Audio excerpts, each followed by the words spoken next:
Let's be honest here, Pawn Stars is a reality show that doesn't really deal with, well, the real part of reality. So today in this video, we're going to talk about why Pawn Stars is totally fake. Here are the top 5 reasons. Going to the real pawn shop is like visiting a Hard Rock Cafe. Gold and Silver Pawn is a real working pawn shop in Las Vegas, open every day from 9 a.m. to 9 p.m. with a small window open 24/7 to trade in stuff for cash to fund any and all illicit Sin City adventures. But since the show has taken off, the shop has become much more of a tourist attraction than a place to hawk old coins and family heirlooms. If you visit, you're far more likely to run into a dozen or more tourists taking pictures than you are to see the stars of the show. It's more akin to a visit to a TV set or pop culture museum than it is a pawn shop. I have probably the world's #1 Pokemon collection inside this case. Little figure? My Pokemon collection. I got into Pokemon collecting with my sons, and eventually they grew up and went to college, and I never did grow up, so I continued. Yeah. This guy's got Pokemon cards. Rick, it's not Pokemon. It's Pokemon. Okay. I'm here to sell. The deals are arranged beforehand. When a scene starts and some guy comes in off the street to pawn some Civil War era blunderbuss or what have you, it's anything but spontaneous. Each customer that comes into the trade has already signed a release form consenting to the use of their image and voice. Furthermore, their item for sale has already been screened, vetted, examined, and cleaned up for TV. Pawn Stars isn't going to just put any item on TV, only the good, valuable stuff is going to make it onto the air, or even get filmed in the first place. By the time the interaction is recorded, the value of the item has been predetermined, and the back and forth between the employees and the customer has all been lightly scripted so as to arrive at the agreed upon price point. Prosthetic eyeballs. Whoa. You match up the color to your existing eye. So, see what we can go from there.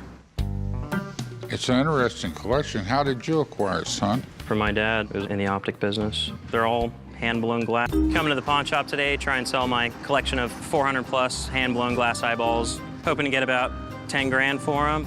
Least I'll take's 2,500. You won't run into the stars of the show. Unless they're taping where all of the sales have been carefully mapped out, the stars of the show don't work the counters waiting for business. Tourists in the shop are so eager to get a picture of them that they can't risk it. If some other customer is accidentally photographed in the process, it's a violation of Nevada's privacy laws. Nevertheless, there are 50 other employees at the store who do the bulk of the day in, day out pawn shop stuff. The stars of Pawn Stars, if they're on the premises at all when taping isn't happening, are generally somewhere in the back room signing autographed photos, which are then sold at the store for $25 each. It's all about the merch. The shop looks almost exactly like it does on TV, but with a few exceptions. The show is carefully shot at angles as to not show the huge amounts of souvenir merchandise the store sells. The back room is loaded from floor to ceiling with boxes of t-shirts, for example. Gold and Silver Pawn makes just as much money, if not more, from the sales of merchandise. The chummy stuff sells the best. All right, so where in the world did you get this? West Collection. Had to bring it in. Be honest with me. Does your wife know you're selling? I mean, they're pretty interesting. I mean, they were kind of all based off Cupid, Roman god of love. I don't think the Romans quite pictured him quite like this. Probably not. We just started going to antique stores and finding little pieces here and there and kind of got carried away over 10 years, so... All right, yeah. The customers aren't always random strangers. Beyond even the pre-approved items to ensure good television, not every sale comes from a regular Joe.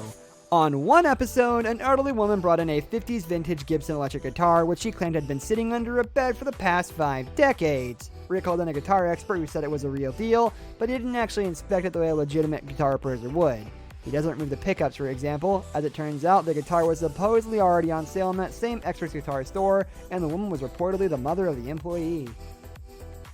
That's going to do it for today's video, guys. Thank you for watching. If you enjoyed the video, leave a like on the video and subscribe to our channel so you don't miss out on any of our content in the future. I'll see you next time. Goodbye.